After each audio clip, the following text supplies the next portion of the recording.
Welcome to UCL Law faculty to this online seminar jointly hosted by the Centre for Criminal Law and the Sentencing Academy. And we have a panel of unrivaled expertise on sentencing law this evening and a white paper of considerable breadth and controversy for them to debate. Just to say a few words by way of introduction and context to that paper, let me introduce one of the co-directors of the Sentencing Academy and somebody who is himself an expert in sentencing law, well known for his many publications, Dr. Lyndon Harris. Thank you, David. So I just thought I'd start by outlining some of the key points that I noted from the paper, and then we'll get into here what the panelists have got to say. So on the 16th of September of this year, the government published a white paper on sentencing entitled A Smarter Approach to Sentencing. The white paper set out significant and wide-ranging proposals to the sentencing and release regimes in England and Wales. And certainly the proposals, or some of the proposals, are smarter in the sense that they propose a greater use of technology, but are they smarter in the sense of being better? The dominant theme that I detected running through the paper was one of public protection. And as became evident from the first 3 months of this Johnson government, public protection, tougher sentencing, and a degree of populism seem to be key aspects of this government's criminal justice policy. The white paper follows quickly on the heels of other amendments to sentencing and release legislation earlier this year. For instance, changes to release provisions for convicted terrorist offenders, unsuccessfully challenged in the High Court earlier this year in the case of Khan, changes to release provisions for those sentenced to custodial sentences of 7 years or more, and also perhaps at the other end of the spectrum, a rollout of the alcohol abstinence monitoring requirement, the sobriety tag. There was an announcement, I think, earlier this week or last week in relation to that. The paper also follows significant changes proposed by the counter-terrorism bill currently before Parliament, and this includes new sentencing orders for terrorist offenders, minimum sentences of 14 years for certain terrorist offences, and the increased use of polygraph testing. And so it's clear that the proposals would impact at every level, from the high seriousness cases, such as cases involving whole life orders, to new non-custodial sentencing measures from the male prisoner state. Obviously, the overwhelming majority of prisoners in this jurisdiction are male, to the youth justice system, and from what might be described as frontline sentencing, i.e. the powers of the sentencing courts and what the judges have to do in sentencing, to what might be rather inelegantly described as the back end, the administrative powers and further powers to detain prisoners who become a public protection concern during their custodial portion of their sentence. It certainly doesn't make things any simpler, which is perhaps a blessing for people like me and anybody wanting to write a book on sentencing.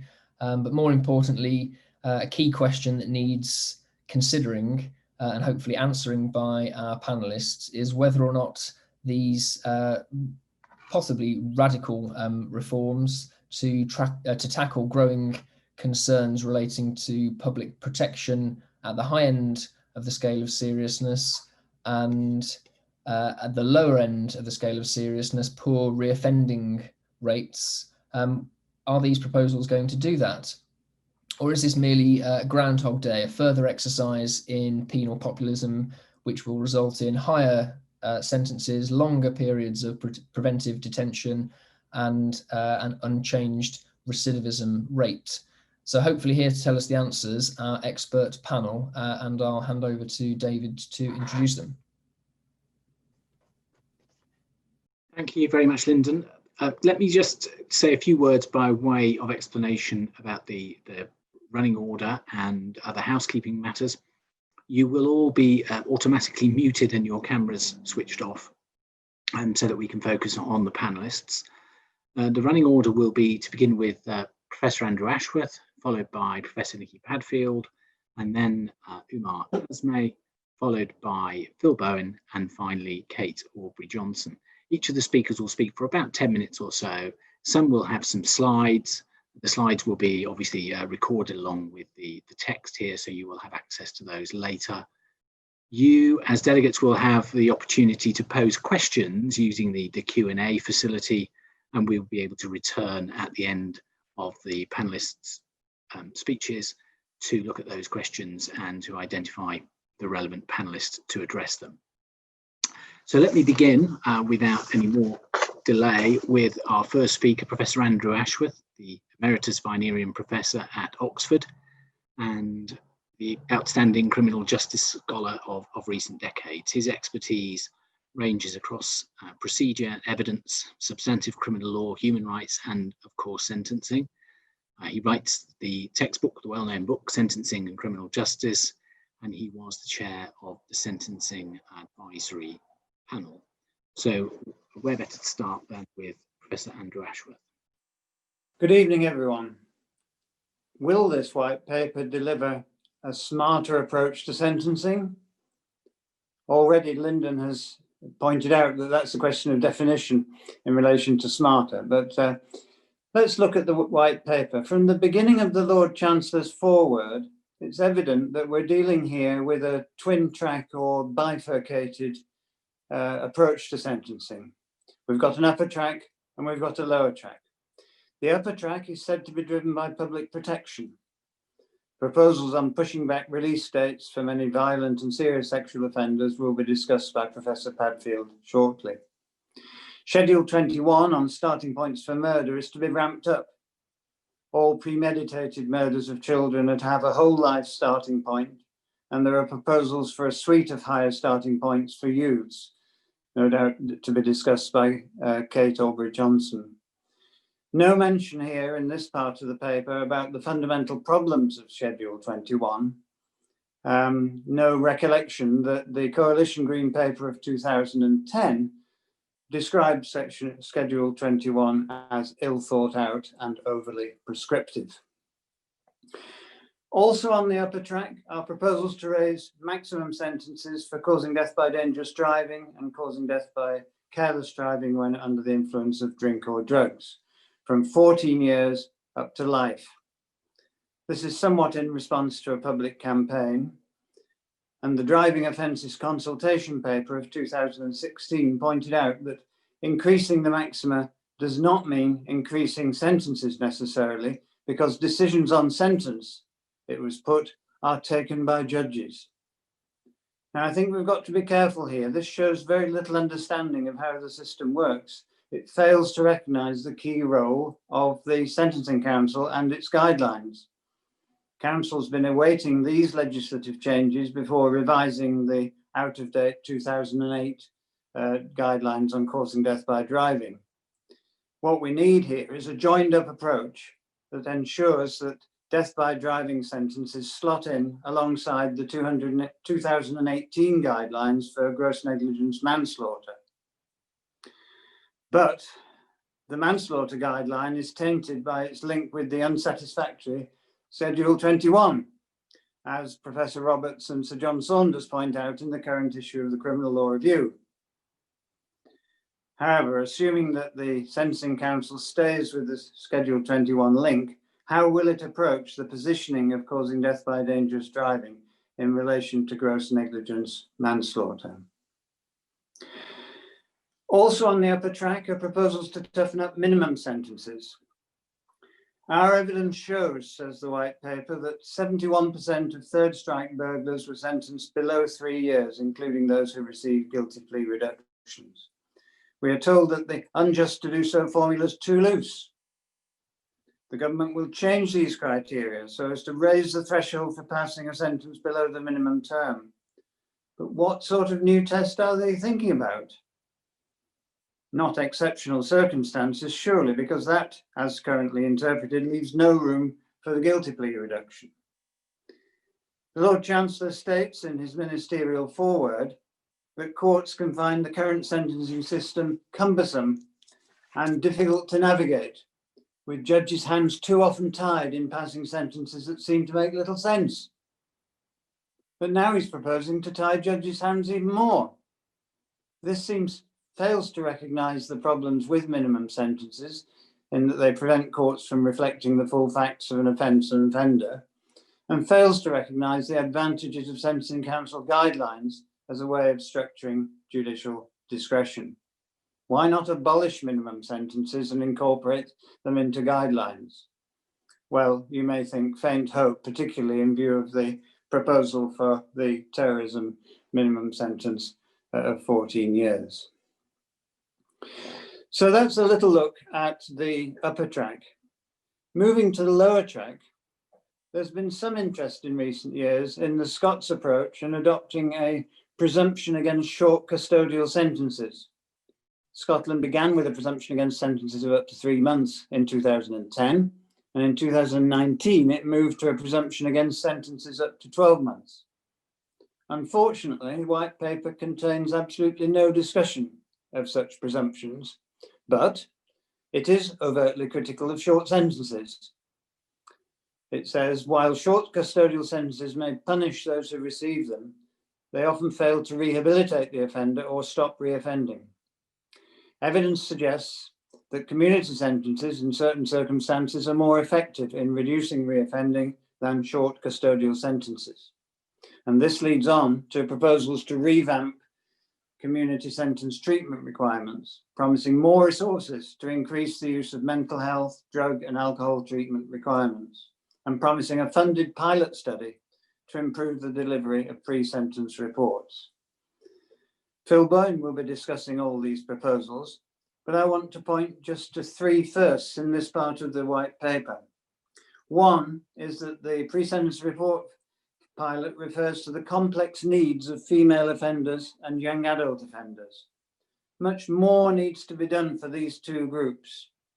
I noted that when Scotland introduced its presumption against sentences of up to 12 months, the Minister noted that 90% of women in prison were serving sentences up to 12 months. 90%. In England and Wales, it's certainly over 3/4. Maybe someone here today has data on how effective the new Scottish presumption has been. Secondly, there is one single reference that I can find in the white paper to prison numbers. It comes in paragraph 110. Improving our non-custodial options could help to relieve demand on prison places. That's the only mention, as far as I can see. So it's not clear whether this really is government policy. And certainly it doesn't fit with the upper track, which is where the prison population is really, the rumpet is to be found.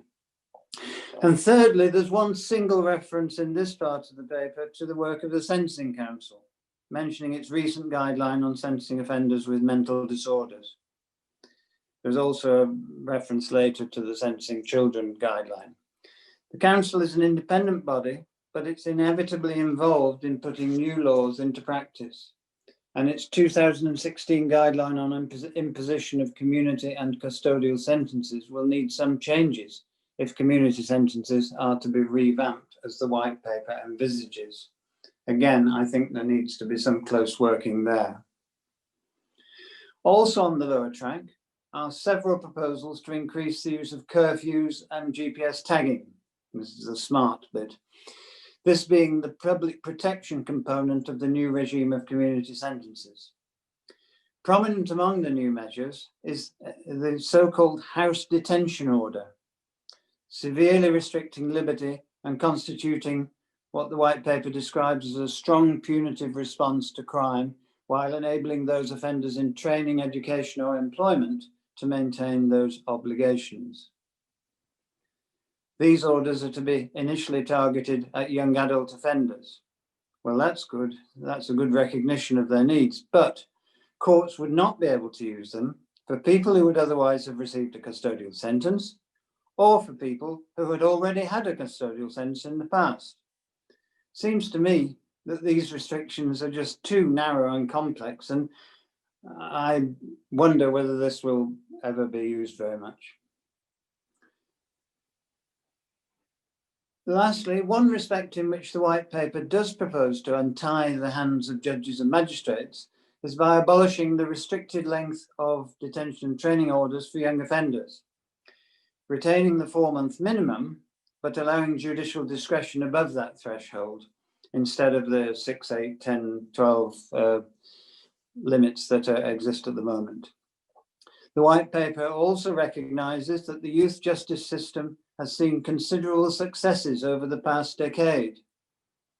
One of those successes, of course, is reducing the number of youths in custody.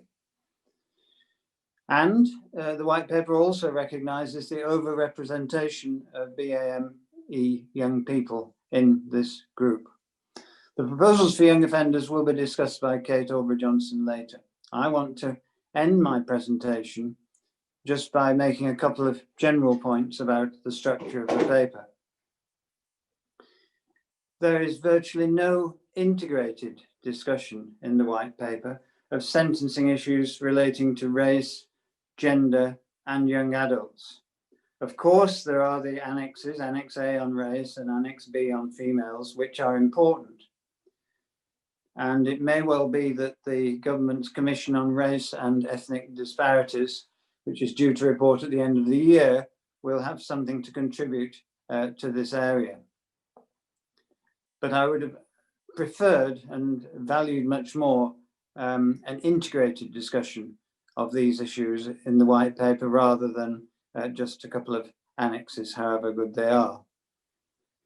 I welcome the white paper's emphasis on community sentences rather than short custodial sentences, but I conclude that the proposals on minimum sentences, serious driving offence sentences, and Schedule 21 on murder need to go back to the drawing board with the Sentencing Council involved. Andrew, thank you very much for such a powerful and thought-provoking first session. I'm sure that will have prompted plenty of questions in the Q&A. We will return to those shortly.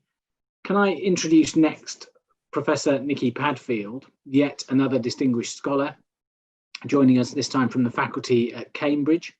Nikki is the director of the Cambridge Centre for Criminal Justice. She sat as a recorder in the Crown Court, so has sentenced people for real, firsthand. And her academic expertise and interest includes, within sentencing, the parole, release, and recall, as well, of course, as the sentencing procedure itself. I've heard Nikki speak on countless occasions, and in every instance, she's demonstrated such a passion for the subject that the audience has been provoked into debate. So I'm sure the same will be true today. Nikki, I think you have some slides as well, which we're going to see. I do. Thank you very much indeed, David. Thank you for inviting me today. Of course, it's a huge pleasure to be here to be discussing this important topic. Always a great pleasure to listen to Andrew Ashworth. He actually made me smile at a point with his very nice analysis of upper track and lower track. I wanted to burst into song and join with the Minister of Justice. You take the high road and I'll take the low road. And actually it doesn't work. And what I've got to say, I suppose, most of all, is the fact that you can't follow an upper track and a lower track at the same time.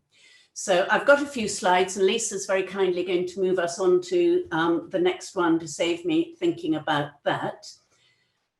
I'm very sad that there isn't a whole system review. There was a promise of a Royal Commission. Actually, I suspect I don't really want that because I probably wouldn't agree with who sat on it for a start and what the answer was. But we do really have to look at the wider context. The out-of-court disposals, what a horrible term that's always been, and it doesn't get better with time. But there are really important issues in this paper, which I'll come to in a minute. Sentencing is something which is an ongoing process. And I don't think this white paper thinks about that enough. I don't know if any of you have managed to read the 700 pages plus of the Law Commission's current consultation on confiscation, but there is another subject which is, of course, part of sentencing, and nothing is getting simpler in our sentencing. Lyndon may tongue-in-cheek say, well, it's good for the lawyers, but actually the criminal justice system is not primarily meant to be interested in Lyndon's bank account. It is far too complicated, and we desperately need something simpler. I talk about sentencing as an ongoing process. It never ends. The government seems to recognize that because we have post-sentence supervision, which is completely nonsense. Recall, huge issue, isn't mentioned either in the parole review or in the white paper. So lots of issues we're not thinking about. In the next slide, please. The next 3 or 4 slides are just some bullet points stolen from the summary of the white paper, which is in the latest issue of Archbold Review that I've written. And here I've just added some whys all the way down the line. Why are we doing these? Deeply punitive, deeply expensive, deeply inappropriate, and unduly complex. It's nonsense when the sentencing code is just going through Parliament to make life so much more complicated.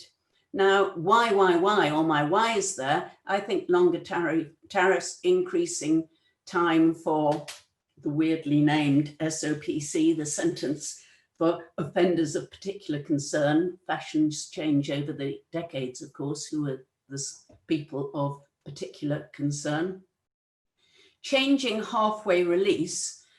I don't think that this government has started to get its brain around whether it thinks that half-time release is better, 2/3 time release is better, discretionary release is better. And all these questions have to be thought about before you endlessly tinker with the system and make it just more complicated, more expensive, more punitive, leading more prisoners to feel that the system is unfair. And this white paper is very light on the evidence that anyone thinks that this will work to reduce reoffending. In the next slide, please, we have more of the deeply punitive, expensive, inappropriate, unduly complex. Whole life orders. I cannot conceive that anyone thinks that it is acceptable to put whole life orders on very, very young people. Seems to me quite an astonishing decision not to think that these sentences should be reviewed at some point. What an extraordinary message to give to young people. The increased starting points generally, the tougher rules on minimum terms, they're all extraordinary to me, extraordinarily punitive.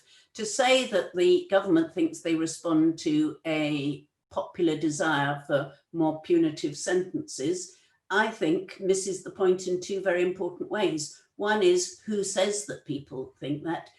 Secondly, perhaps more importantly, in my world, politicians and senior policymakers should be leading public opinion rather than just reacting to it. On to the next slide. We move on to the developments which I think probably are positive. I won't say very much about any of them. I think they all need to be taken with care, encouraging more deferred sentencing. Probably a good thing if handled right, but we need to think hard about it. Problem-solving courts have been on the agenda for decades. Why don't they happen? They don't happen because they're very expensive. We've had very good experiments with them in the past, but it has been money, I would say, which has stopped most of these probably positive things happening. Next slide, please. These are really interesting, and I don't know whether I put them in the positive camp or the negative camp. The police have been cautioning people for years, and it's a good thing too. Well, cautions are going to go. We have community resolutions, very unclear what they are in different regions. We need to study that very carefully. Conditional cautions never took off, largely because they were too expensive. The police had to consult the CPS and so on. Now they're going to, we're told, become flavour of the month. Who knows? Empowering probation, if it wasn't so tragic, this would be a joke, in that probation has been decimated in recent years. Okay, so the current government's realised that and they're going to empower probation. Well, let's hope they don't empower probation in the wrong ways. Probation has a lot of powers to recall offenders, to breach offenders, and of course, we have to be very nervous that we don't want overworked probation officers to be given more powers, which turn into unaccountable powers. Let's watch this space. But the way the probation service has been treated in the last 20 years is absolutely bizarre. We go on to the next slide. My great interest in this is perhaps the root and branch review of the parole system, which we have been promised since the general election. It was published yesterday, but there was absolutely nothing yesterday which I would call a root and branch review of the parole system. What was published yesterday was a public consultation on making some parole hearings open to the victims of crime and the wider public. Very practical problems there, of course, if parole hearings go on happening in prisons, maybe it's video access. I'm all for allowing more openness in parole hearings, but you could hardly call that a root and branch review of the parole system. Next slide, please. There is, in paragraph 12, a hint. The question of whether to allow public hearings is only one aspect of the root and branch review, which will look at 4 broad areas. An evaluation of the parole reforms to date. Does that mean the parole reforms since 1968? Or does it, as I think it does, reading between the lines, only mean the parole reforms of the last 2 years? The constitution and status of the parole board, good. Improving public understanding and confidence in the parole system, excellent, but you will only improve public confidence if you have a system which is effective and works. Measures to improve openness and transparency, but as I say in the second half of the slide, it's difficult to see that as genuinely root and branch. I thought we were going to have a really interesting root and branch review. What is parole for? Is it testing? Is it supporting? Is it encouraging? Lifers, huge issues about parole for lifers. What proportion of the sentence should people serve? Should people on fixed sentences serve a fixed proportion? What are suitable license conditions, etc.? None of the big questions are there. So to me, it's a disappointment. It's not a root and branch review of parole. Let's see what happens. Last slide, please. So let's rethink the context. Many of our prisons are really disgraceful. Just last week, the Chief Inspector came up with a really depressing report on small prison in Wiltshire, but dreadful. The growing injustices of social economic inequality, that may be getting a bit broad, even for a sentencing review, but let's think about what prisons are for, what probation is for. I'm disappointed that this is a white paper which is going to make sentencing law much more complicated, much more punitive, and I was hopeful for better change. Let's see if I'm a bit too cynical and it's not as bad as all that. Thank you for inviting me to speak today. Nikki, thank you very much. Never to disappoint, as advertised. Thank you for the provocative, challenging analysis there of the scope of the paper, the proposals, the cost of the proposals and so on. I'm sure again that will generate plenty of questions. Can we turn now to our third speaker, Umar Azmeh, who's at BCL Solicitors, specialising in business and regulatory crime. He was a barrister before becoming a solicitor and also worked in the Criminal Appeal Office, where I know he spent a considerable amount of time looking at all of those cases in which unlawful sentences that should never have been passed in the way that they were, make their way up through the system. He's completing his doctoral work at Oxford, where his thesis is on terrorist sentencing. And just as by way of an advertisement, he has a very interesting article on the current bill in the forthcoming Criminal Law Review. And I'm sure he'll want to explain some of his comments on that today. Umar. Thank you very much, Professor. I'm going to try and share my screen, and hopefully this works. There we go. Right, I hope everyone can hear me clearly. So first of all, thank you for that very generous introduction, and thank you also to UCL and the Academy for hosting it. And most importantly, thank you to everybody for joining. There seems to be over 130 people listening. These are obviously very important issues, and it's so good that lots of people are interested in discussing them. Well, as you can see, I'm veering very slightly away from the white paper in my talk. There is only a very, very small amount, one proposal to be specific, on terrorism sentencing in the white paper. And what I'd like to do is to try and focus on that and also try and put it into a wider context, because there's a lot of legislation that's already been passed and legislation currently going through Parliament, which does put things slightly into perspective as far as terrorism is concerned. So first of all, the white paper. Well, I won't read the slide out for you, but right at the bottom, you can see the actual proposal on terrorism. So that's the only proposal currently in the white paper. And so offenders who are serving determinate sentences, essentially for non-terrorism offences, can effectively have their release held up by the Secretary of State if they are deemed a terrorist threat. Now, as has been mentioned earlier, the government is really focusing on public protection, and that's the reason they've put forward for this particular policy. There are obviously a couple of issues here, and the first one, and I think possibly the most interesting one, is that obviously the white paper is quite light on detail. So how does the Secretary of State decide that somebody poses a terrorist threat? Is there a formal process? What recourse does a prisoner have? Do they just get a letter under the cell door one morning? And so that will be something that would be quite interesting to see fleshed out a little as and when the bill gets published, and its explanatory notes also get published as well. And secondly, and this is also a slightly curious point, if an individual is deemed to be a terrorist threat and they are serving a determinate sentence for a non-terrorist offence such as theft, now especially where somebody is serving a relatively short sentence, they will be released very, very shortly. So on the one hand, the government, the Secretary of State will be saying, well, actually, this person is too dangerous to be released, and then they'll be released anyway, without any oversight whatsoever.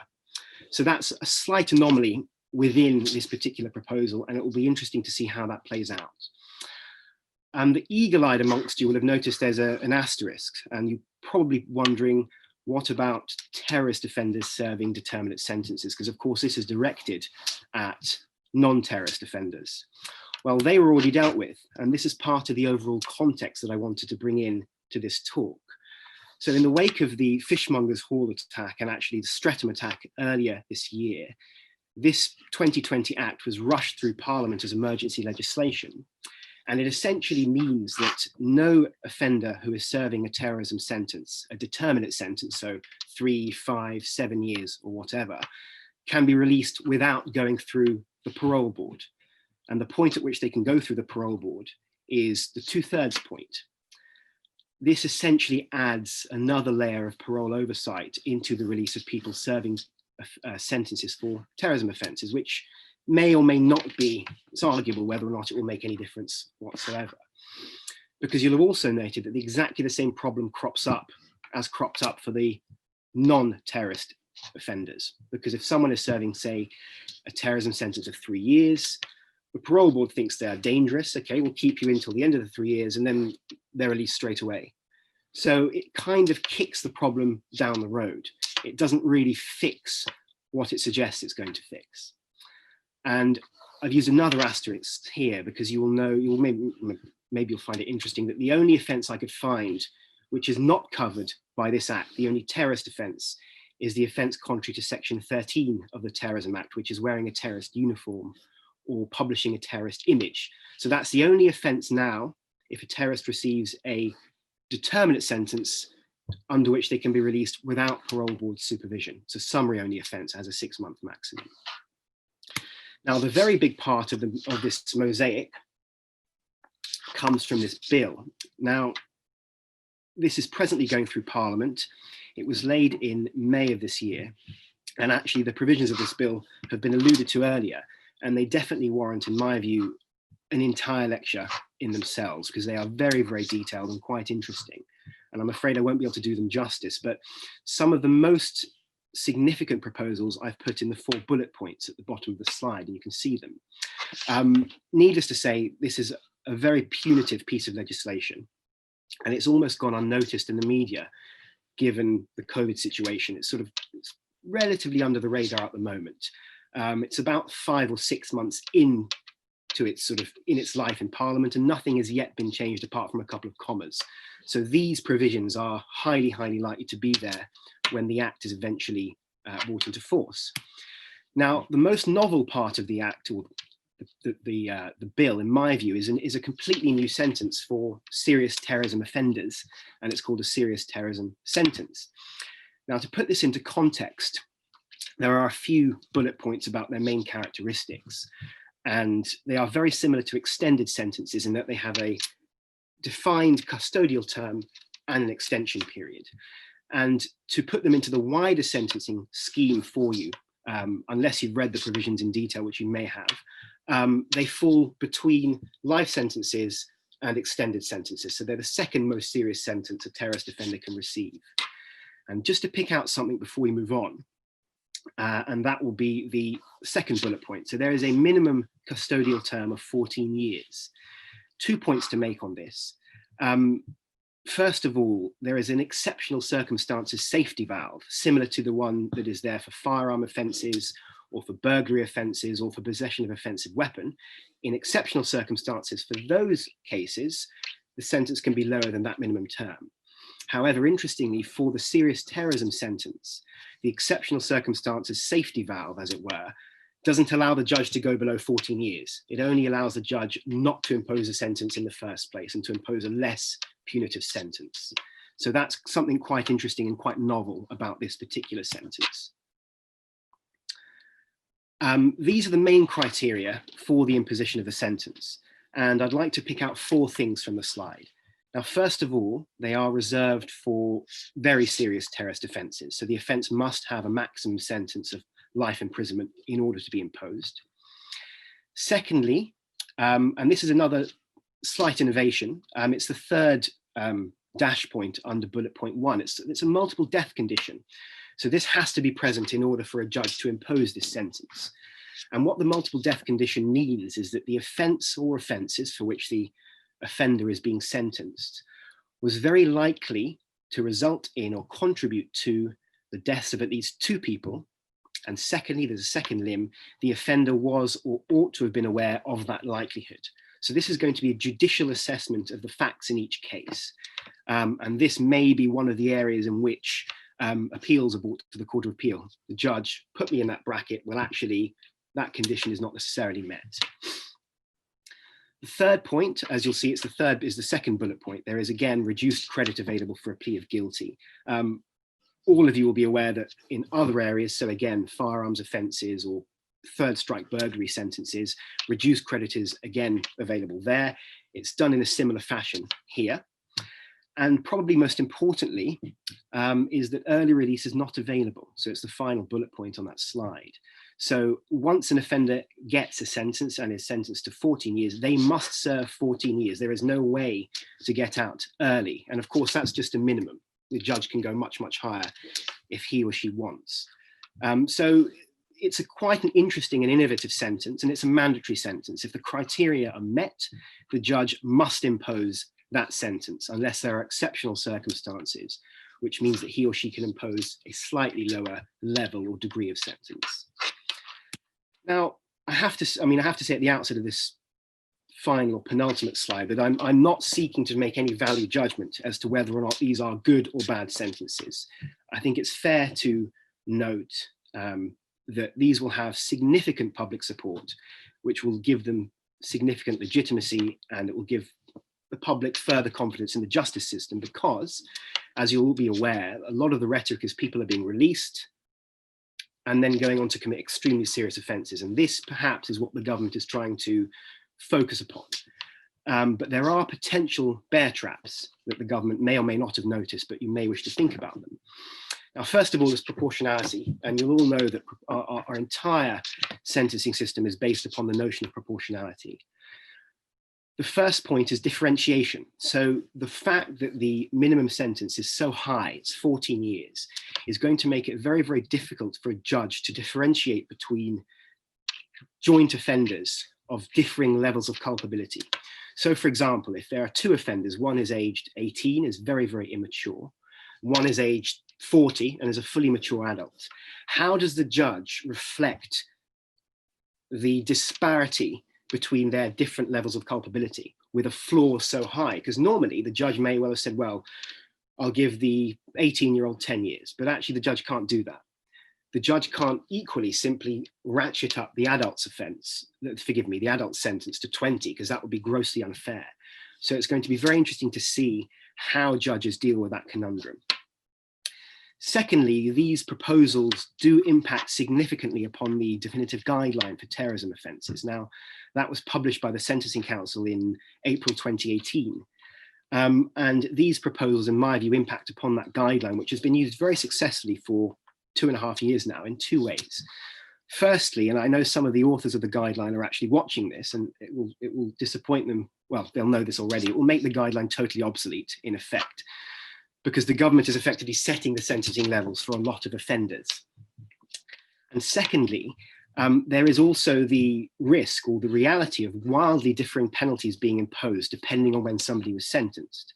So, for example, offender X, who's committed offence Y, under the guideline may have been sentenced to, for example, say for argument's sake, 10 years. Suddenly now, under this new regime, they may get 14 years, which is a significant uplift of 40%. And given the release provisions here, they will actually have to serve the entirety of that 14-year term. So that's something very significant, and it will be interesting to see how that plays out when things eventually go to the Court of Appeal and perhaps the High Court by way of challenge. Secondly, risk. There is another anomaly created here, whereby you'll remember from the first couple of slides, people serving determinate terms who are deemed a terrorist threat, or terrorism offenders serving a terrorism sentence, have to go through the parole board to see if they're safe to be released. Conversely, you'll have these other offenders who are serving very, very long sentences, so the serious terrorism sentence, who don't go before the parole board at all. They serve their 14-year term and then they're released as of right. Whereas notionally less dangerous offenders, perhaps serving 2 years, have to go through the parole board process. So that's a slight anomaly there. And finally, as has been alluded to a couple of times, this will, in my view, certainly create further confusion and potential for error. These are very, very complicated provisions that have been developed in a piecemeal fashion. And some of you will have read the Law Commission's consultation on the sentencing code and the documents it produced, and they noted that a very large proportion of sentences in the Crown Court were actually unlawful, and this was down to the complexity of the legislation. You'd sometimes have lawyers and judges in the courtroom for hours and still coming out with a sentence that was wrong. And these are the types of provisions that are developed in a piecemeal fashion that can increase, in my view, that likelihood. There is actually one place in the white paper itself which says, well, actually there is an anomaly with sentences under section 236A, so a special custodial sentence for an offender of particular concern. And that is because they obviously developed the previous legislation in a piecemeal fashion and just forgot something. And with legislation of this complexity and this depth and length, that will undoubtedly increase as these proposals get enacted into law. And Professor Ormore beat me to it. He very, very kindly plugged my article. But if any of you find any of these issues mildly interesting, the article that is coming out in the Criminal Law Review will go into them in a lot of detail and a lot of depth. So that may be worth a read if anybody's interested. Thank you. Umar, thank you very much. That is an appetizer, certainly, for your article in the review. But I was struck as well in reading the white paper, maybe I was being unduly cynical, that some of the general proposals seem to be underpinned in their arguments about public protection by reference back to the terrorism threat by the individuals being released when they were dangerous. And that's always a concern when we're relying on very specific arguments about terrorism in relation to general sentencing. Next, let's turn to Phil Bowen, who is the director of the Centre for Justice and Innovation. And he brings to the panel a wealth of experience from within government, having worked within the Home Office and the Ministry of Justice and the Cabinet Office, in fact, as an advisor to the Prime Minister, not this Prime Minister, on criminal justice reform. And he's also able to bring his personal expertise and experience in relation to problem-solving initiatives, which we've heard a little bit about already. Phil, I can't remember, sorry, whether or not you're using any slides. No, I'm not using any slides. There we go, that's easy. Thank you, David. And thanks for inviting me to speak today. I want to talk about how we might move from the set of paper promises in the white paper into actually delivering a smarter approach to sentencing. And I'm going to restrict my comments to the area of community supervision, which has been my professional interest on and off for about 20 years. And there are two areas of the sentencing white paper which I'll touch on that give me hope for the future of community supervision, namely the probation reforms and the set of proposals that are dotted throughout the white paper that could reduce the flow of cases into court and into prison. I then finally want to briefly cover a matter which the delivery of these matters and other proposals is highly contingent on, what is in essence the missing piece of the jigsaw piece, which is money. And as a former Treasury official as well, money is very close to my heart. So the first area of hope is in putting probation back together again. A functioning probation service has always been my view, is one of the most important parts of delivering an effective criminal justice system, one that rehabilitates and reintegrates. And as Nikki has said, certainly the last 8 years of community supervision policy have been utterly dominated by the ill thought through, pig-headed vandalism that Chris Grayling inflicted on our probation service. Against all advice and all logic, his obsession with the profit motive meant he split the service in half, privatised part of it, underfunded it, and then he gave it more work to do. And then he kind of stood back without any sense of shame at the destruction he wrought, and then went off to ruin other parts of the public sector. And so I think we should give the current Lord Chancellor credit for taking the brave decision, one ducked by his predecessors, to put probation back together again. So this is the first white paper of a post-probation privatisation world, and on those grounds alone, I think it's to be welcomed. I think we now have a chance to reinvent a probation service worthy of its once proud traditions. That break with the recent past means we can get on and do some really fairly common sense practical things, many of which are included in this white paper. So for example, it's already been mentioned, restoring judges' trust in community sentences means the probation service's role in the court has to be strengthened. Restoring the probation service's emphasis on providing expert advice to judges about their sentencing options through pre-sentence reports in court is a vital step in winning back judges' trust in community supervision. And so I think the proposals there are to be welcomed. Or take investing in treatment. If we know one thing that makes a real difference to reoffending rates, we know the importance of swift access to high quality drug treatment. And so the rollout of community sentence treatment requirements is a crucial step on the way to getting back to a place where probationers can rapidly access the treatment that they need. The white paper also signals a clear intent that as part of rebuilding probation, we need to give properly trained probation officers the powers and the flexibility they need to build dynamic, responsive supervision that helps individuals on their path to desistance. And so I encourage the government in its attempt to give them powers to vary orders, to include flexible enforcement of court-imposed requirements that would allow responsible officers to adjust and vary requirements to encourage and influence changes in offender behaviour. That to me seems part of that smarter approach to sentencing. What's also clear from the white paper is that there is an agenda there that points to a broad possibility that we can finally put the probation service on a professional basis. We have the chance to make probation an integrated and regulated service, open to external scrutiny and comparison with other closely allied professions, including health, social work and the law. I think in order for judges and the public and the service users it supervises to have confidence in its decisions, the probation service needs consistent, coherent and agreed standards and qualifications to which all practitioners, managers and leaders in probation can adhere. And I think that's touched on in the white paper, but needs further development. And to be sure, much of the reforms I've just mentioned are really about going back to the past, restoring what we had in the mid-2000s, which was one of Europe's most admired probation services. That said, I think one clear outstanding issue on which the white paper is regrettably silent is about how we make probation local again. The form of the probation service must flow from its functions, and in my view, probation has always been fundamentally a community service. People who commit crime invariably are from our communities, they offend in our communities, if they go to prison they will return to our communities. Probation has always been a key community safety agency. And so effective probation is in many circumstances a local collaboration between services, including the police, including employment services, housing agencies and others. And so this principle of local collaboration needs to be embedded within the new probation structure, which at the moment is a national structure. So I hope that the white paper, the work that's been done to take forward the white paper can mean that we move to a place where probation is genuinely responsive to the dynamics of their communities once again. So that's the probation reforms. I think the second area of hope I have is in some of the policy platforms the white paper sets out that suggest that we can reduce the flow of cases into court and into prisons.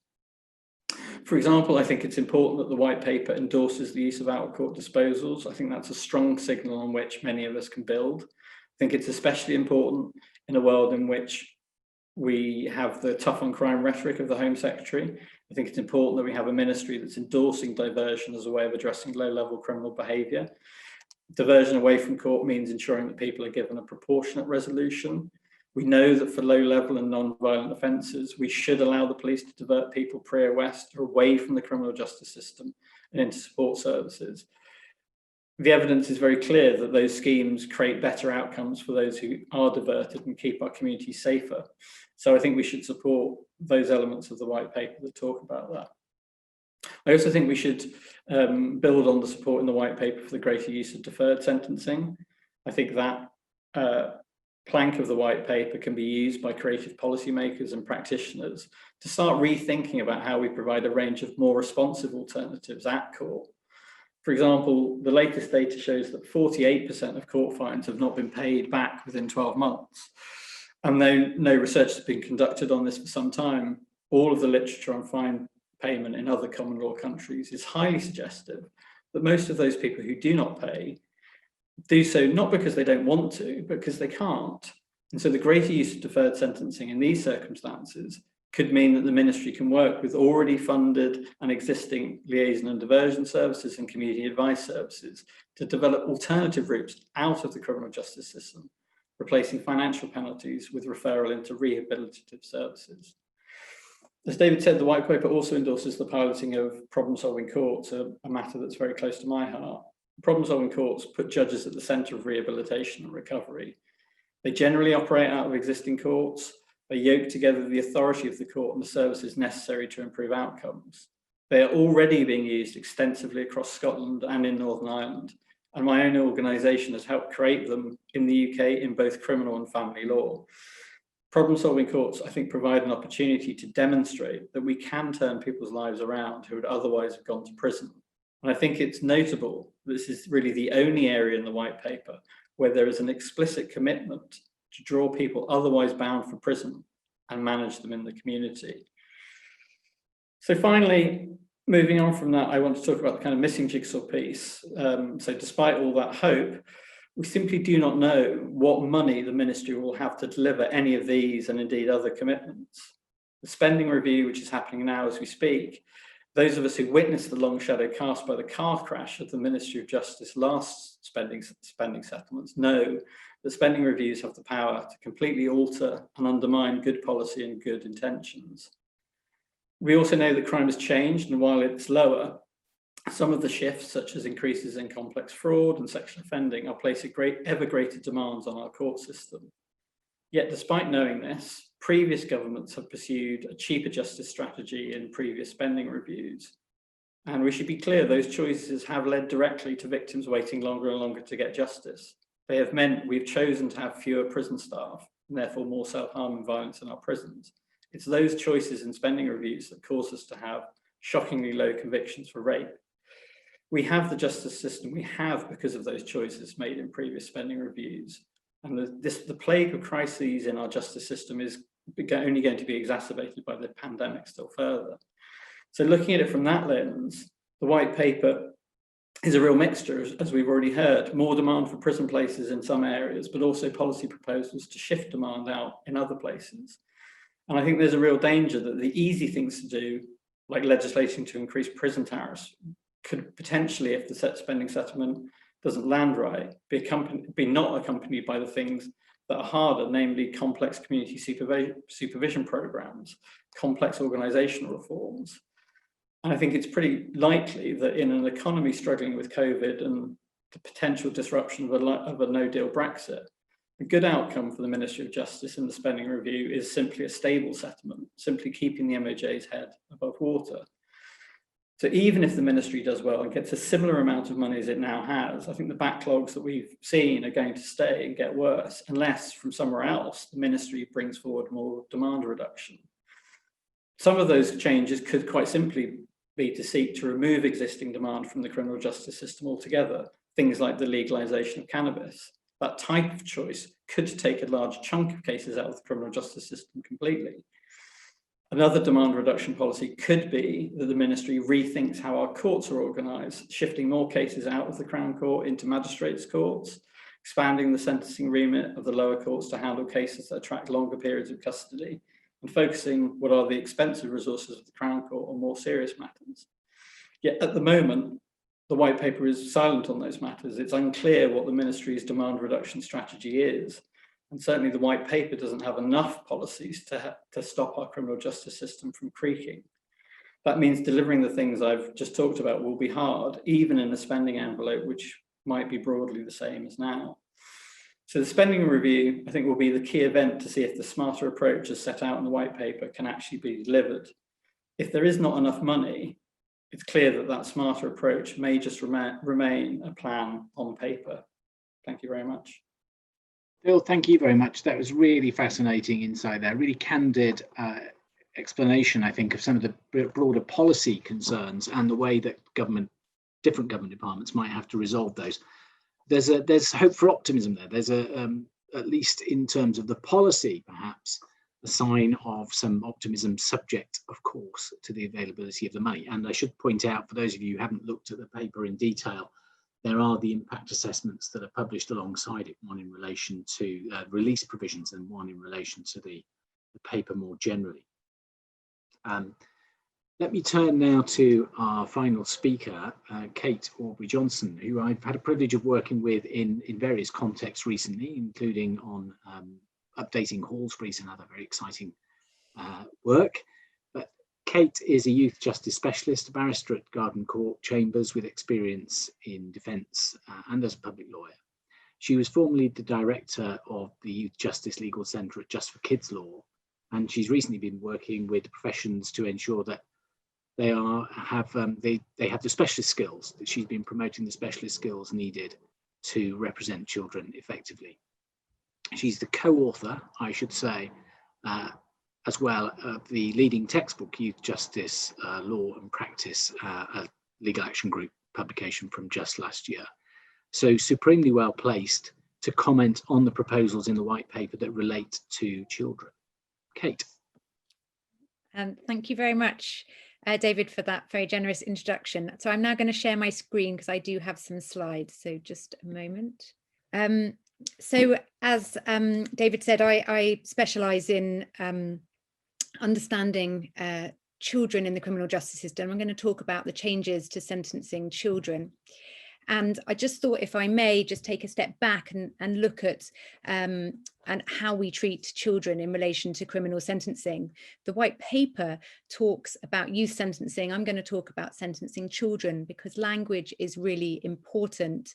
Language can have a tainting effect. And so very important in how we treat children that we think about how we describe them. The white paper is positive because it talks about the distinct approach to sentencing children, and that, sorry, I beg your pardon, I can't quite see all my slides, so I'm, the statutory aim of preventing offending by children and the importance of having regard to the welfare of children. These are the principles that underpin sentencing, and they're informed by good research. One of the leading pieces of research is the Edinburgh study, which is the biggest longitudinal study of children in the criminal justice system, following a cohort of over 4,000 children. And the single most determinative factor, which indicates reoffending, is system contact. So what we know is that system contact has a tainting effect. And we have had some successes in the youth justice system. We've had a reduction in first-time entrance into the criminal justice system, and this may be largely down to the fact that we are diverting more children at the point of entry. We've also seen that the numbers of children sentenced to custody have fallen below 800, and this year, due to the exceptional circumstances, we've seen the lowest number of children in the secure estate, and it's dipped to 571. It's great that the white paper talks about custody as a last resort for children. But let me just look more at the challenges facing sentencing children. So the challenges has already been alluded to by Andrew, are that we know that there are frequently worse outcomes for Black, Asian and minority ethnic children. And I should add, I haven't mentioned it here, that Andrew rightly pointed out that there's a challenge when sentencing young adults and how we treat young adults in terms of sentencing in the criminal justice system. There are unfairnesses for children who turn 18 between the commission of offence and the date of conviction. We have very high reoffending rates for children as compared to adults. And when we talk about custody, we have we know that approximately 2/3 of children who are released from custodial sentences go on to reoffend. We have a poor track record on resettlement, and we've seen, although we've seen a decrease in the numbers of children in the custodial estate generally, we have seen rising levels of children on remand. 1/3 of all children in custody on remand, and 2/3 do not go on to receive a custodial sentence. So let's just look at what I mean by BAME disproportionality. There is reference to BAME disproportionality in the white paper. There's an annex which addresses it. This is what it looks like in pictorial form. At the end of 2017, David Lammy did a report looking at BAME disproportionality in the criminal justice system. And since then, although we've seen the number of white children in the secure estate continue to fall, we have not seen that same decrease replicated for BAME children. So we now have more children from BAME backgrounds in the secure state when they only represent about 17 or 18% of the general population. So we'd really be looking for a smarter approach to sentencing to address BAME disproportionality. Some things are unchanged in relation to sentencing. Out of court disposals, there has been mentioned that there will be a change to out of court disposals that isn't discussed as applying to children. There is a mention in the white paper of a pilot of deferred prosecution, and that's to be welcomed. Referral orders, which is how most children are sentenced when they first come into the contact with the criminal justice system, are unchanged. The entry points for detention training orders remain unchanged, and the discussion around secure schools, there is a secure school anticipated to be online by 2022. Slipped into the white paper is the fact that the Ministry of Justice proposed to change the charitable purposes, the charitable legislation to enable the purpose of delivering a school secure school to be part of a charitable objective, which has attracted some criticism. So what are these main legislative proposals when we know the evidence base is that custodial sentences are not effective at reducing reoffending, and that is the purpose of the youth justice system? It is perhaps remarkable that the first change is that they're changing detention training orders. They currently have prescribed length that start at 4 months and extend up to 24 months.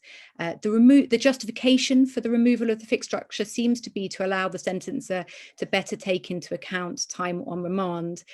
In my opinion, the importance of having those fixed prescribed lengths is that it does make sentencers cautious about the length of any sentence that they impose, and therefore it does ensure that custody is a last resort and for the least possible time.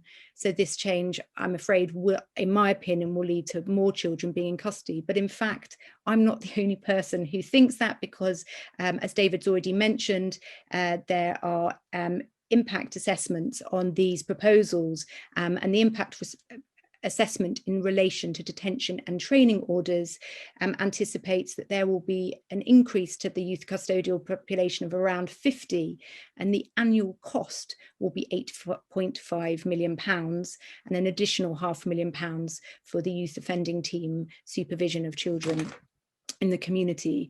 So this is really unpicking a part of sentencing children which is actually working, and won't make it fairer, and I doubt will make it simpler, because the reason those fixed prescribed lengths existed was to ensure that there was careful consideration of how children were both supported in the custodial estate and when they were released. There is a change replicating the changes to adult sentencing. There is a change to increase to 2/3 the release point for determinate sentences of 7 years and over. Nicola probably stole the words out of my mouth. Why? It is a narrower a change because it only attracts to some of the more serious offences, but there really is no explanation as to why that really will lead to greater public protection. There's no evidence that the current sentencing regime releasing children at the halfway point isn't currently working. Again, there are changes to the tariff starting points for discretionary life sentences, which is justified that will bring it into parity with determinate extended sentences. But of course, they're very different sentences, because the parole board determines when a child is released from a life sentence, so it's hard to see the justification there. It's only going to lead to children being in custody for longer. And the biggest change, and the most perhaps regressive and concerning change, is the tariff changes to murder.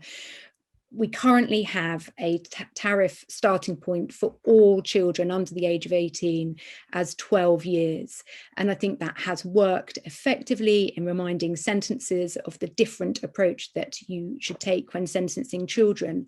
We know the changes to tariff setting have been driven by a couple of high-profile cases. In particular, the changes will also apply to allow whole life tariffs for 18 to 20-year-olds, and that is most likely a response to the Manchester Arena bombings, where it wasn't open to the sentencer to impose a whole life tariff on such a young defendant. And of course, the campaign that's been run by Ellie Gould's parents, because they found it very unjust that her murderer was the starting point for the tariff was 12 years when her murderer was 17 and shortly approaching his 18th birthday, where the tariffs would have been considerably higher. The approach that the government could take to that, is that, of course, they recognise this distinct group of young adults, and therefore there could be a greater graduated approach to tariffs, starting with the 12-year starting point for under 18-year-olds, and having graduated tariffs for that next cohort of young adults. But regrettably, there has been a push upwards, and the starting points for children will be according to age. 10 to 14-year-olds have a set of tariffs, and for 15 and 17-year-olds, and undoubtedly it will lead sentences to have to impose much longer tariffs on such young children.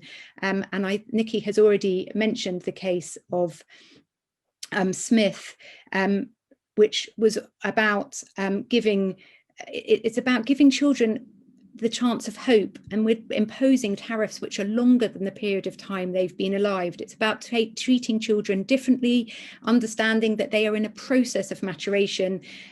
They are developing a sense of responsibility so that they can grow into healthy adults. These very long tariffs undermine the ability for these children to look towards a period of time when they can mature and are rehabilitated by their time in custody, and I think will be a regressive step, as of course is the reduction in the tariff reviews, which are currently available for under 18-year-olds. Again, it's very interesting what the white paper says, because it talks about the fact that since once children have turned 18 in custody, they are now adults and have passed the age where significant development occurs. We've had reference already to the fact that there's a paucity of evidence behind these changes. Well, it is remarkable that the sentencing white paper talks about children turning 18 and acquiring the maturity of adults, because that's in contrast to what the Lord Chief Justice said in the case of Clark in 2018 about turning 18 not being a cliff edge, and that full maturity and all the attributes of adulthood are not magically conferred on young people on their 18th birthdays. There's a consensus in neuroscience that brain maturation occurs at around the mid-20s, and the Sentencing Council's guidelines require sentences to take into account age and or lack of maturity. And in that, they specifically refer to young adults, typically 18 to 25, who are still developing neurologically and consequently less able to evaluate the consequences of their actions, limit impulsivity, limit risk-taking, and are susceptible to peer pressure. So we know that's why we should treat children differently, and the inability to allow the tariff setting for murder to reflect their lower culpability, I think will have consequences for years to come. There are also changes to community sentences. I welcome changes to youth rehabilitation orders that make them a more robust alternative to custody. But the changes, I fear, will just be punitive on children, increase in the use of curfews, the introduction of location monitoring requirements, which is GPS tagging, which I fear will lead to an over policing of children who are subject to these sentences. I think it's welcome that yachts would be responsible for electronic monitoring and for breaches. I think it's welcome that we would look again at the intensive supervision and surveillance and intensive fostering as the more intensive requirements for youth rehabilitation orders to ensure they are robust alternatives and sentences feel confident in imposing community sentences. But I do worry, as Phil says, about funding, and I already know anecdotally of youth offending teams around the country who do not have the resources to offer intensive supervision and surveillance and are asked not to offer it to courts. There's also the abolishing of reparation orders, which I think is probably uncontroversial because they are available as an option both in youth rehabilitation orders and referral orders. We also welcome, there is some positive news, is raising the threshold for custodial remand. I hope that there will be some real interrogation of the legislation here. This was introduced under LASPO to raise the threshold for being able to remand children in custody while they were awaiting their trials. There's an offence condition and there's a history condition. The current suggestions are to add a strengthened real prospect test, real prospect that the child will receive a custodial sentence, and requires the court to give reasons, and to give greater clarity as to the definition of the history condition. I think they could go one step further if the Ministry of Justice is really determined to reduce the use of custodial remand by only allowing the necessity test to apply to protect the public from further really serious harm, rather than also allowing it for preventing further the commission of further imprisonable offences. So I think there's an opportunity there for some dialogue with the Ministry of Justice on that, if they do want to reduce the use of custodial remand. It's also interesting to note that there has been a drop in the use of custodial remand during the current global health crisis and the pandemic, because courts have been asked to take into account the severe conditions in the custodial estate. So it does show that courts can feel confident to allow children to be remanded, either sent on bail or remanded to the local authority accommodation as an alternative to custodial remand. And finally, a glimmer of hope, criminal record reform. There is a proposal for considerable shortened rehabilitation periods, and these will, if implemented, will sit alongside the changes which are about to come into force, which will allow child or youth cautions not to appear on a child's criminal record. So these are really positive steps in terms of looking positively at reducing child reoffending. So in conclusion, I feel the white paper is a departure from the principle of a distinct approach to sentencing children. There's really an evidential deficit. It will increase the number of children in custody. I don't believe it will address reoffending, and therefore it won't protect the public from future harm. It won't do anything to address BAME disproportionality, but there's room for some cautious optimism with some of the positive developments. Thank you very much for having me. Kate, thank you very much.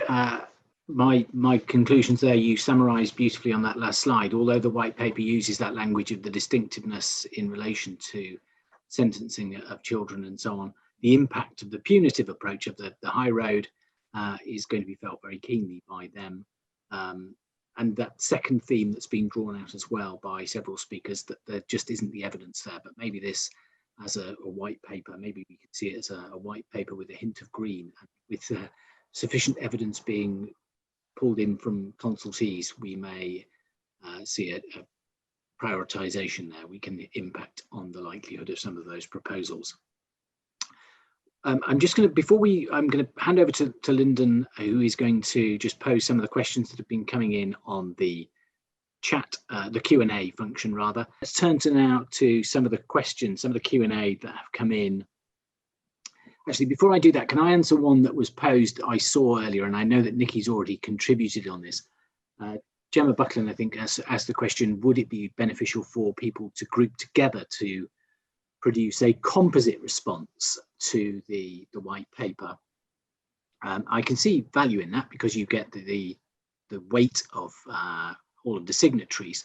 But from my own experience working at the Law Commission and receiving consultation responses, although they are weighed and not counted, having a series of individual responses from experts in the area all saying the same thing, even though they are not counted, would probably carry that much more force than a single response that happened to be signed off by a number of luminaries. So I'm not pouring cold water on that idea, but I think certainly there's value in collaborating and identifying common themes that people can then expand upon in their individual responses. But I suspect government will be influenced as well by the power of individual responses. So that said, I'm going to pass over to Lyndon, who has identified a couple of the other questions from the Q&A. Thanks, David. The first one that I think is a nice sort of starting point for the discussion is whether overall the white paper would change sentencing policy in a way that would reduce reoffending. And I think this speaks to the assumption on the part of many people interested in this area that reoffending should be the driving force. And I think we should be reminded of something that Umar said, and that is that the system in this jurisdiction is primarily concerned with punishment, its proportionality. It's the sentence must reflect the seriousness of your offence. And so while of course there's lots to be said for reducing reoffending and reducing offending in and of itself, that's obviously a good thing to pursue. It's certainly not the only thing, and it's not even the primary purpose. And it seems to me that the white paper is speaking very much to what it perceives, what the government perceive to be a desire on the part of the public for proper punishment. And I don't think we should necessarily be shy in accepting that there's some merit in punishment. If you've done a bad thing, then perhaps to some extent it's justifiable that the state should be able to inflict some harm, some suffering, some hardship on you. And so with those observations, perhaps I might ask Nikki whether she thinks the changes proposed would do anything to reduce reoffending or not. Thank you very much. It seems to me, well, I'd like to disagree with a lot of what you just said, of course. There's no reason why there shouldn't be a general justifying aim of the criminal justice system, which is the reduction of reoffending and causing harm for harm's sake. Seems to me rather narrow-minded. I'm not very hung up on proportionality either, because you can be proportionately far too long or whatever. But I won't just pick an argument with what you said. I'll go back to the original question, which was about reducing reoffending. And there is a big literature on desistance. I think that it is well understood that desistance, stopping being a criminal, following a criminal lifestyle, is actually very difficult. It's a gradual, fragile, obstacle-strewn process. It's not a one-off moment. And how do we help offenders? We can't do it to them. We can help offenders by individualizing the treatment, the support that they get in this difficult process of desistance. And the need to understand support and mentoring, providing or helping with accommodation, jobs, mental health treatment, and so on. There's a huge amount known about desistance. And whether or not this will help, of course, it depends whether the government focuses on the high road or the low road. If the focus was on the low road, then I think there would be good chances of helping a lot of offenders desist. If the focus is on the high road, how depressing. That's my answer. Thanks, Nikki. It also just struck me as you were answering that inherent in that question is an assumption that this is something that the government is going to carry through.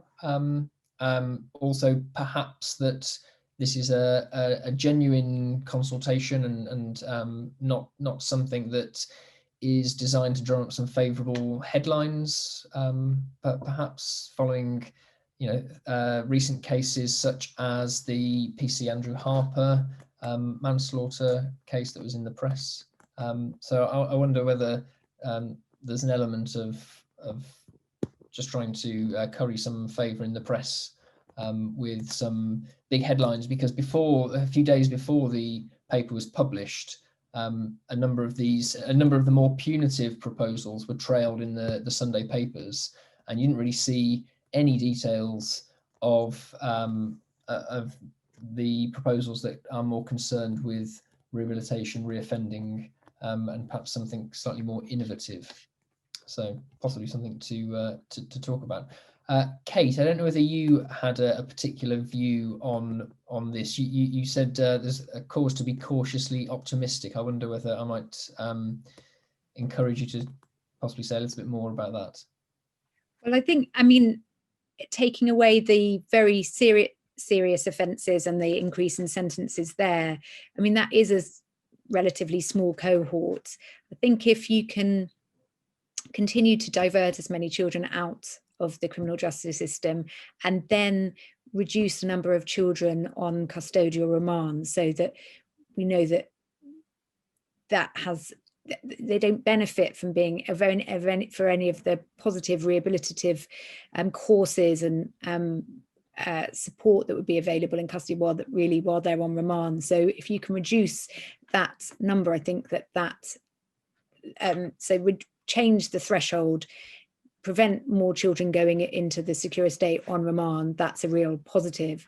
And I think the changes to the criminal record regime for children are massive, because that's the biggest reason, I think, that is going to be an obstacle from them going on and entering adulthood and accessing employment or further training is having a criminal record. So I think really positive, once implemented the changes, that the youth caution will be wiped immediately from their criminal records. So that's through the filtering process, and then that there are much shorter rehabilitation periods for convictions, and some lower level convictions will also be wiped from their records. So I think those bits are really positive if we're looking at a more progressive approach to dealing with this group of children who the offending curve suggests that they will desist from offending anyway. So we've got to try and respond to them in the most proportionate way and enable them to go on to live productive adult lives. Thanks. That's just made me think of 2 points, actually. Firstly, we perhaps should recognise that in its sentencing code project, the Law Commission recommended to the MOJ that criminal justice legislation dealing with under 18s should use the word children rather than children and young offenders or offenders, that sort of language. And David will correct me if I'm wrong, but I think the response came back that that the ministry agreed with that, and that would be done in future where possible. I'm not quite sure what where possible means, but there's some cause to be optimistic there. Yeah, I mean, they do talk about children throughout the white paper, and certainly my understanding is that in future it was a complicated drafting exercise at the point of creating the sentencing code, but in the future, when future legislation is drafted, we should see the use of children throughout legislation. So that is a positive. Good. And then the second thing, you were talking about diversion, which is obviously a very important point.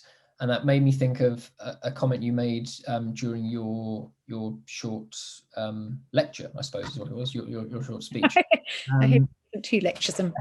No. You questioned whether or not it was a smarter approach to sentencing in relation to BAME disproportionality. And I wonder whether, obviously we're talking about sentencing and release here, but I wonder whether the point is wider than that, and actually it's a criminal justice system issue rather than a sentencing issue. For example, looking at the likelihood of being charged and the breakdown in terms of BAME children being charged against white children being charged, perhaps also a willingness to answer questions in an interview, or a willingness to accept a youth caution. There's lots of issues here, and I wonder whether actually it's a wider problem that just becomes more visible at the sentencing stage because it's easier to see that data. You're certainly right that there is disproportionality at every stage of the journey of a child through the criminal justice system. And in fact, the Youth Justice Board has done some very good infographics to demonstrate that. So yeah, you're more likely to be stopped and searched. You're less likely to be offered diversion. You're less likely to have a trusting relationship with the police or your lawyer, so you're less likely to make admissions. you're more likely to be charged, and then you're more likely to receive a punitive, more likely to be remanded. So that's a very big element of it, and then you're more likely to receive a more punitive outcome. But as this was an opportunity to recognise that something is going wrong at the point of sentencing, it just felt like it was a missed opportunity to recognise BAME disproportionality and say nothing about it in any of the policy changes. And in fact, when you look at the impact assessment for the changes to detention training orders and the removal of the fixed terms, there's a recognition that will impact on children from BAME backgrounds. So it's the fact that they haven't addressed it. It is a very difficult issue. And it includes bias in the sentences, but there are recommendations made in the Lammy review that haven't been engaged with at all. So in that sense, it's a missed opportunity, in my opinion. Thanks. Another question, if we can perhaps move on topics for a moment. There's a question about vulnerability and house detention and preferring rehabilitation rather than public protection. And the specific question that's posed to the panelists is whether any of the panelists know of any evidence to suggest that repeat non-violent offending is reduced through enhanced monitoring. So it's really, I think, questioning the efficacy of enhanced monitoring for those that perhaps don't pose a violent threat or a sexual threat or a terrorist threat. I certainly don't know the answer to that. So if somebody does, please speak. I'm happy to come in there. I mean, what we do know about, I mean, I assume this question is directed around electronic monitoring. What we do know is that there are some studies that suggest that during the period of being on your tag, whether that's a GPS tag or a radio frequency tag, that can control and reduce reoffending for the period in which you're being monitored. But it doesn't necessarily impact on the follow-up period. So it doesn't have a very lasting effect. Equally, there are some studies that show that it has no effect or indeed an adverse effect. So with monitoring, it like anything, it's one of those tools that if used well, can have a useful impact. But in other cases won't be, and it will partly depend on who the people is you're directing the monitoring at. I mean, I think some of the panel already mentioned this, the house detention order that's outlined in the white paper. I can't think of a group of offenders, to use the pejorative word used in the white paper, who are less likely to comply with a long house arrest order than 18 to 20-year-olds. That, to me, I mean, and having worked on bits of the white paper, I certainly know that some of what ended up in the white paper was not originally what was intended. And so if the house detention order is something that makes it to the statute book, I can see it being used for a very small amount of people, and I think it will not work in the way that it's expressed. But yeah, I think that there is, I mean, I am sort of an advocate for using more monitoring. I think the other aspect that Kate touched on is what we also know about what works when we use electronic monitoring. It works better when we integrate it with offender supervision. So when probation, for example, in the Netherlands and in Sweden, where electronic monitoring is integrated with probation supervision rather than being a separate thing that a private contractor does over there, it works better. So I think the proposals in the white paper to integrate electronic monitoring within the yacht of supervision of children is welcome. I wish they'd gone further in getting that down that line when it came to adult probation as well.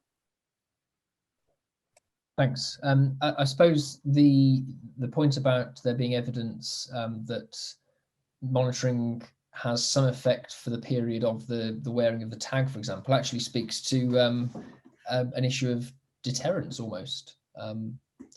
The increased likelihood of, or the perception of increased likelihood of detection encourages some to not offend, possibly, don't know. Partly that, partly about control, about having a external locus for your own control.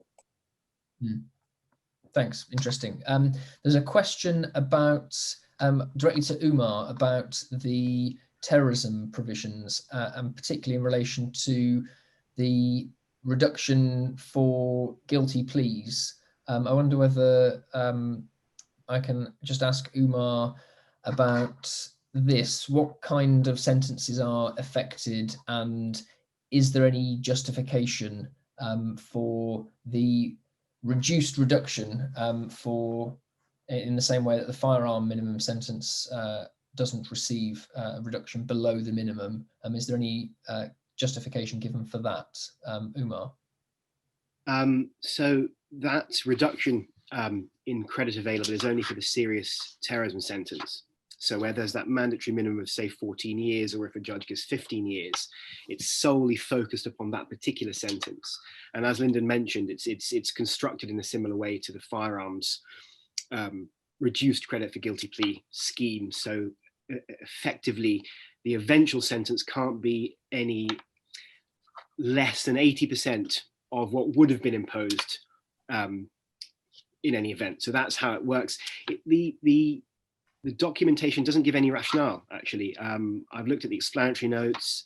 There's a couple of briefing papers, one in the House of Commons, one in the House of Lords, and it is silent. It simply says, we are going to do this and we're going to reduce the credit available. Tried to check whether or not there's some rationale. There must have been something in mind when they did it for firearms or for 3 strikes burglary, but it's nothing I can find. Perhaps there's a thought that, you know, if we're allowing people 33% off or a third off, perhaps it makes a mockery of actually having a mandatory minimum. If actually, when one pleads guilty, you're getting something significantly below that minimum. But that's just a sort of stab in the dark. I don't know if either you know, Lyndon or Professor Ormerod know the rationale for those going back a few years. Well, I wonder whether, Andrew, you had any the insights into that.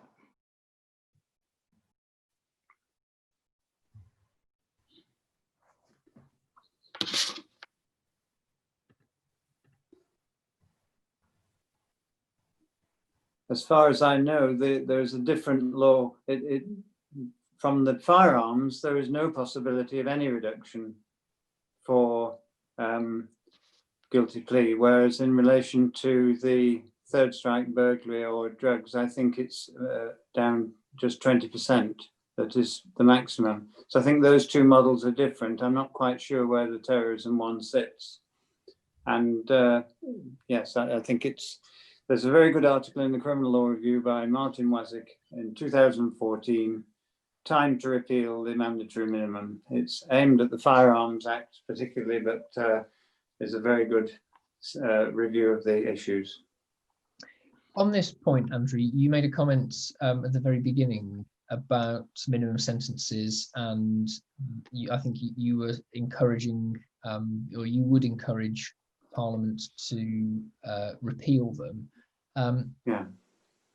Isn't another way of looking at this that a minimum sentence is just another way, a different way of structuring the judicial discretion given to sentencing judges, in the same way that setting the maximum sentence or increasing the maximum sentence does, the same way that the Sentencing Council structures helps judges work through the process to try and get to what Parliament considers is a proportionate sentence. If you view it like that, are minimum sentences really that bad? Well, yeah, I'm not sure about that. I think that no, I'm not too sure about that. I still think there are arguments that they lead to sentences which are not properly individuated to the facts of the case. I think there's a possibility of an injustice there, and I don't think you find the possibility of that injustice in the guidelines, because the guidelines have an inherent flexibility to deal with the facts of individual cases. Isn't that true? And that's why I would distinguish it from legislation on maximum sentences, which I think is a different thing. Minima and maxima are different. Thank you. Right, we've still got a couple more questions. Actually, David, how much time we still have? But I'll keep going until told to stop. I think if we can just take 2 more and deal with those relatively briefly. Sure. We got one that I suspect is probably directed more to Kate and Phil. Do any members of the panel have any concerns about the increased use of conditional cautions and whether there should be more transparent oversight of them? This is perhaps one of the more positive aspects of the paper, but obviously there's a sense of concern. So either Phil or Kate, if there are any views on the increased use of these sorts of disposals. Again, I'm not going to be very helpful in that. I think it kind of partly depends. If conditional cautions are used as an alternative to going to court, then I think I have fewer problems with the idea of using a conditional caution. If they up tariff people who would have got a community resolution, then I think putting more burdens on those people is unwise. So it depends on how they're targeted. I mean, I think where the proposals seem to be moving us to is this idea of a statutory two-tier system. And I know that there are police forces who already have and will probably continue to have diversion below that statutory two-tier system for people who they don't even think should get a statutory order and therefore no criminal record. So we're probably moving to that process. So again, it sort of depends on the thrust of the white paper. If the thrust of that part of the white paper is reducing the demand on the court system, then I'm all for it. If we are simply putting conditions onto people who would otherwise have got a simple caution or a community resolution, then that would be up tariffing people and would be, well, to answer the question about whether that would reduce reoffending, well, that we know absolutely that would not reduce reoffending. So it really depends on really the detail of the policy as it develops. Thanks. And then I suppose that speaks to the importance of people making their views known. I think it's just worth adding as well that there's a lot of variability nationally in terms of how out of court disposals, that clumsy term, are used by different police forces. So I think that there would be and some brilliant work done by the Centre for Justice Innovation to highlight this. So I think that you'd want to have a level playing field in terms of ensuring availability of these different options for the police. And so it probably does, as Phil say, matter about the detail in terms of whether we should be concerned about this policy change. For example, for children, there are sometimes panels who review whether cases should be diverted and how they're dealt with. I've also heard anecdotally of police officers having a huge amount of autonomy about what goes into a conditional caution. And it's right that if there are large amounts of financial compensation, that can place a huge burden on low-income families, perhaps disproportionate to what it's hoping to achieve. So I do think probably it's all about the detail, but overall it feels like it's a move in the right direction if it does divert people out of the court system. Thank you. That seems like an appropriate place to draw things to a close. Lyndon, thank you very much. Can I remind people that we have got the networking opportunity, but first of all to say thank you to the speakers. I hope you agree that they lived up to their billing as an unrivaled panel in terms of expertise. Thanks also, can I just say thanks to Lisa and her team for ensuring the smooth running of this. It's made to look effortless, but rest assured it isn't, in guaranteeing that all of the technology works and everything. And finally, thanks to everybody who has attended as delegates. The session is being recorded, as you will have seen, so that will, as a recording, be uploaded eventually to the UCL Law's website. You will be able to see it there. Please do keep a look out on the UCL website. We have a couple of other events coming up, not only in the Centre for Criminal Law, but also in the Judicial Institute. So some of those will be worth watching out for.